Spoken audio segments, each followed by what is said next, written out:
الصلاة والسلام عليك يا رسول الله الصلاة والسلام عليك يا حبیب اللہ۔ آج ہم عشرہ مبشرہ کے بارے میں جانیں گے۔ عشرہ 10 کو کہتے ہیں، مبشرہ جس کو خوشخبری دی گئی ہو۔ وہ خوش قسمت 10 صحابی جن کو آقا دو عالم خاتم النبیین صلی اللہ تعالی علیہ وآلہ وسلم نے اس دنیا میں سب سے پہلے ایک وقت میں جنت کی بشارت عطا فرمائی ہو، اسے عشرہ مبشرہ کہتے ہیں۔ ان میں میرے آقا دو عالم خاتم النبیین صلی اللہ تعالی علیہ وآلہ وسلم کے چاروں خلفائے راشدین شامل ہیں۔ حضرت سیدنا صدیق اکبر رضی اللہ تعالی عنہ تمام انبیاء اور رسولوں کے بعد سب سے بہترین انسان ہیں۔ حضرت سیدنا صدیق اکبر رضی اللہ تعالی عنہ مسلمانوں کے پہلے خلیفہ بھی ہیں۔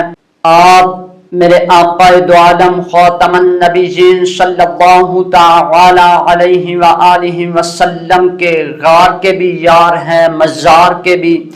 حضرت سیدنا عمر فاروق رضی اللہ تعالی عنہ، آپ کا لقب بھی فاروق ہے، یعنی حق و باطل میں فرق کرنے والا۔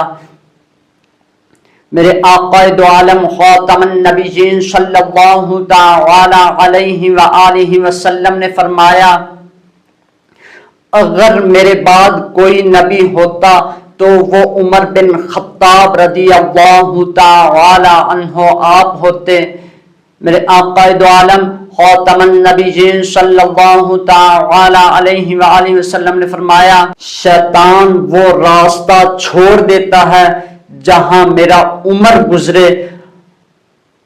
حضرت سیدنا عمر فاروق رضی اللہ تعالی عنہ مسلمانوں کے دوسرے خلیفہ ہیں۔ حضرت سیدنا عثمان غنی رضی اللہ تعالی عنہ شرم و حیا کے پیکر ہیں۔ میرے آقا دو عالم خاتم النبیین صلی اللہ تعالی علیہ وآلہ وسلم نے فرمایا، میرے عثمان سے فرشتے بھی حیا کرتے ہیں، آپ کا لقب بھی غنی ہے۔ حضرت سیدنا عثمان غنی رضی اللہ تعالی عنہ مسلمانوں کے تیسرے خلیفہ بھی ہیں۔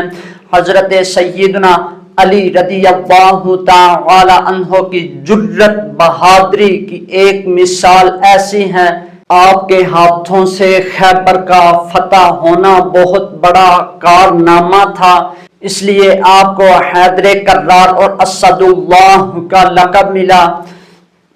حضرت طلحہ، حضرت زبیر بن العوام، سیدنا عبد الرحمن بن عوف، سیدنا سعد بن ابی وقاص، سیدنا سعید بن زید، سیدنا ابو عبیدہ بن الجراح رضی اللہ تعالی عنہ، آپ یہ واحد 10 صحابہ ہیں جس کا شمار عشرہ مبشرہ میں کیا جاتا ہے۔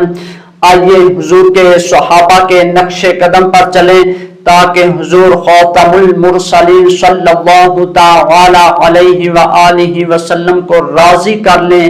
وما علینا الا البلاغ المبین۔